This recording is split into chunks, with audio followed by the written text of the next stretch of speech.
The Bear Season 3 didn't tick off a lot of boxes for me. In fact, the only thing it ticked off was me. I don't hate the season or anything, but its flaws ran deep, and it was starting to affect the performance of the show. So it'd be correct to say that this new season had a lot riding on it. Also, I don't know if you could tell, but I am very tired right now. I just woke up, but I need to get this done, so don't mind if my audio is kind of terrible. These are some of the points I wanted it to check off. Did it justify dropping all at once? Would it have been worse with a weekly release schedule? Did it pay off Season 3? This is the main question on everyone's mind. Season 3 set up a lot and paid off very little, so this season is expected to do a lot of the heavy lifting in that department. Did it fix or recover from prior season flaws? Does it actually pay off what it sets up? Are the facts still shoved into every scene?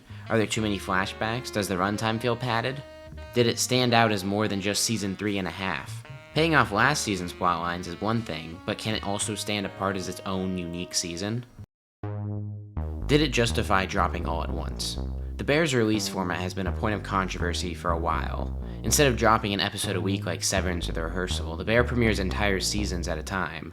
The reason weekly episodes work so well is so everyone can be caught up with one another. It makes more room for conversation and anticipation between episodes. The Bear ignores this, and as a result, each season it releases fades out of public discourse in a matter of days. I do not like this decision. However, I've gotten used to it, and I've grown fond of making a day out of it with my family, so I hope they continue releasing the seasons together. Also, is it just me, or did they do a terrible job at advertising this season? I had to do actual research just to find out what day it was coming out, and I even managed to get the time wrong. I thought it was coming out at 12 a.m. on the 25th instead of 7 p.m. Certainly not a good sign. Did it pay off Season 3? Also, this is your warning for spoilers. Spoilers for The Bear, I'm not going to be careful at all. Season 3, well, it was a fucking mess. It wasn't a bad season by any means, but it left the show in quite an odd predicament. It started a shitload of new character arcs, plot lines, and even altered the show's style itself, yet the season didn't pay off one of these. Carmy's possible redemption gets delayed the entire season, and once something starts to happen, the season ends. Same goes for Sydney's decision on whether to ditch the Bear for a more promising restaurant and Richie with his wife's wedding. The only character who actually had any semblance of a completed arc in Season 3 was Sugar, who's barely even a main character. To make it even worse, not even the main fucking plotline got paid off. The big review we were all waiting for the entire season amounted to nothing but cheap bait to get us all to watch Season 4. It made the show feel off for the year-long gap between Season 3 and this one, but it also presented the opportunity for Season 4 to be all that much better. Sure, last season's flaws wouldn't go away, but at least this new one could shine all that much brighter. Considering Season 3 did most of the build, Season 4 could be non-stop payoffs. So how did Season 4 tackle this opportunity? Well, it did it much differently than I'd anticipated. I assumed the first 3 or 4 episodes would be dedicated to tightly paying off Season 3 so they can get a move on with the rest of the show, but instead they decided on something else.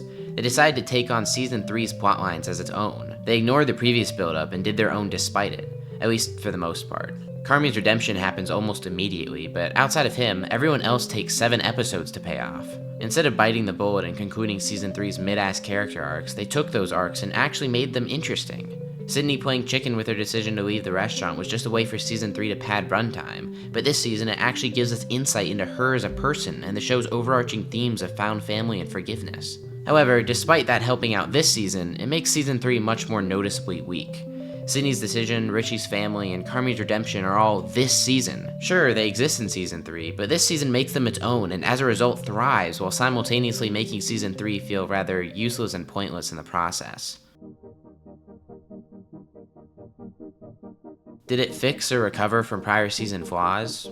Yes, mostly. It makes an intentional effort to fix and do better than its predecessor, instead of just continuing down the same path. The Facts, who took up an unbearable amount of screen time in Season 3, have now been cut down heavily. The relentless Carmy flashbacks are entirely gone. One of my biggest problems with Season 3 is how forced it feels. Like the Tina episode that solely exists as a dull attempt to replicate past episodes' success, the humor feeling like more of a way to win Emmys instead of actually being funny, and the overall season feeling like a ripoff of itself. But now, the plot and character conflicts finally feel like they have weight behind them. It doesn't feel like the show is scared of repeating past mistakes, but is confident in pursuing a more efficient form of storytelling. The reason I think this is important is found in the season itself.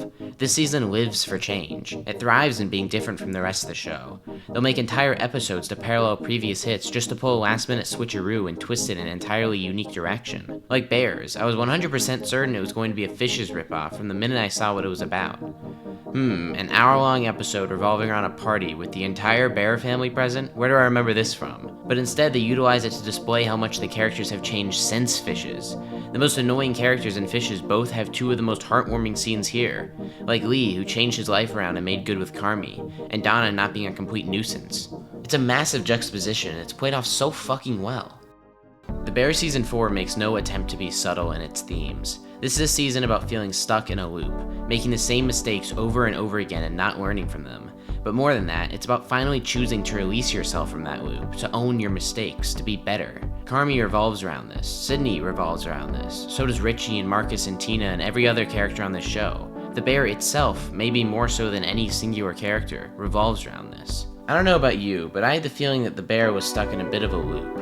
Season 2 and 3 had such similar flaws, and it felt like it might just continue to get worse, but instead, they actually recognized the path they were heading down and nipped it in the bud before it got too out of hand. This is what I love about television. The season model really offers an ability to fix previous flaws as the show progresses, instead of movies where it sort of just is what it is.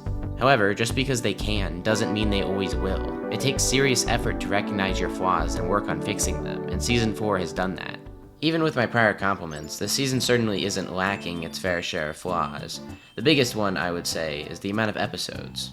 No The Bear season has ever needed 10 episodes. There's so much filler all throughout seasons 2 through 4, and even though this season didn't have the worst of it, it still had enough. They still haven't given me one reason to care about the Facts, and now they introduce a new one? Frances Fack is a completely fucking useless character.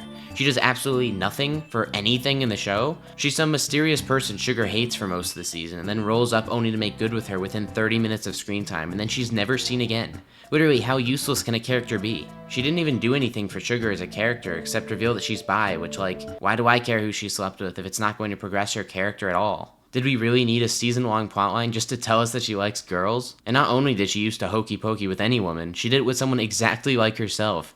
Girl was banging her twin.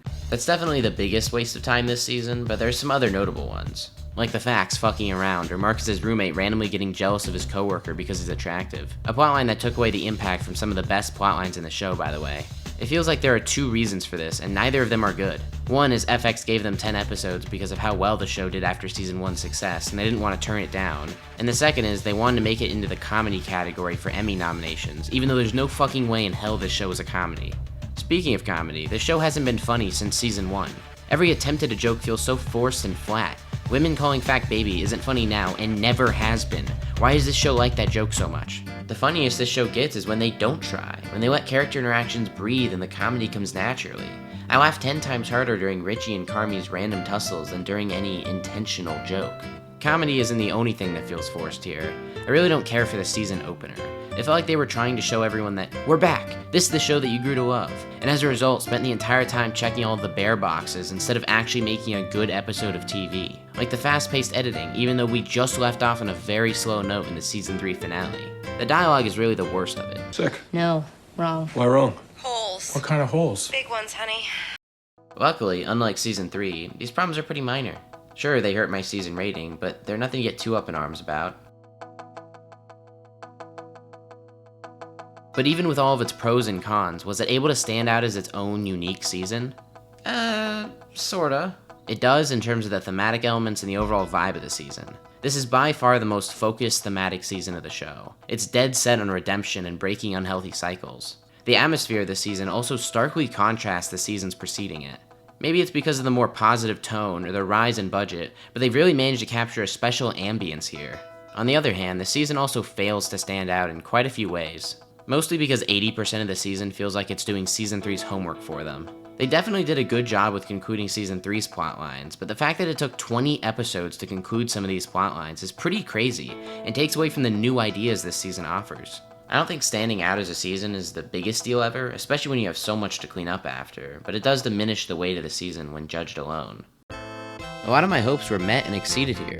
The season succeeds in bringing the show back into the limelight of prestige television, and given how much they had to do to achieve this, it's obscenely impressive. However, it still suffers from a lot of the problems it inherited from season 3 and the rest of the show. It still hasn't entirely broken out of its cycle of issues, but it's showing signs of drastic improvements that I can't wait to see followed up in season 5.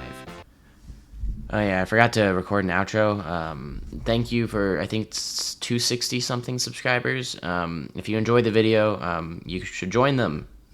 I don't know. But yeah, I guess that's the video. So goodbye. Got it. What the fuck are you doing here? I'm a fucking psycho. Oh, I think so. I am gonna hurl myself out the window right now. Good.